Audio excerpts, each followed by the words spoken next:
Hi there, Mads from Panasonic here to share tips and tricks for your Panasonic PD sets. If you haven't done so already, please like and subscribe to become a PD set master yourself, and feel free to leave a comment below if you have any questions. In this video, I will show you how to connect your RP60 controller with your computer for updating firmware, configure your cameras and name the presets.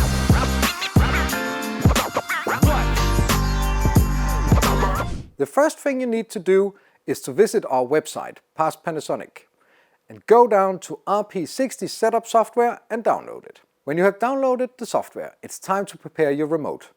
Please make sure that it's connected to the same network as your computer. And if you don't know what the IP address is, you can always use our software Easy IP Setup Tool Plus, where you can see the IP of the RP60 and make sure that your computer is within the same subnet, because you need to communicate between them. Now we have downloaded the software, and now it's time to make this RP60 ready. If you've never done this before, then I would recommend you that you go and initialize the RP. So go to Initialize All and do that. Make sure that you get the IP again. Now you need to set up a username and password. So we go into Menu, Maintenance, RP Setting. Scroll down. Under New ID, I will type admin with capital A, 1234.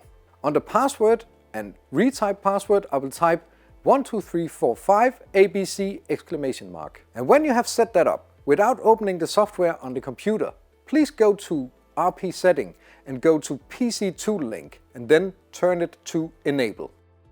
Now it's able to receive communication from the computer, and it's now time to open the RP Setup software on your computer.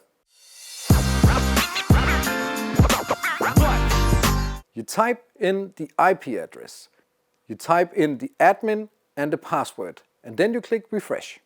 Wait a second, and then boom, everything's there. So if you've already typed in some cameras on the different cam 1, 2, 3, 4, 5 and so on, you will see the IP addresses here. You're also able to put in some new ones. So for instance, let's say I just received another camera and I want to put this in, and I want this to be 12. The camera is on the same network, so I'll need to assign it to network. Then I will press set after that. The unit reboots and the connection to the PC has been disabled. If I want to do some additional settings, then you will need to go to PC Tool Link and enable it again. If you want to update the firmware on the RP60, you can also do so by going to Update. Look for the file, press Update, wait some time, and the unit is updated. You can also do other things, like naming the presets for easier operation. Let's call this preset Total and sync that. On the RP, go to PMEM setting, PMEM list, and you will see the name appear in the list. This is how you connect the RP60 with the RP60 setup software on your computer. I would like to hear your tips and tricks for using the RP setup software. Why not share them in the comments below? Until next time, take care.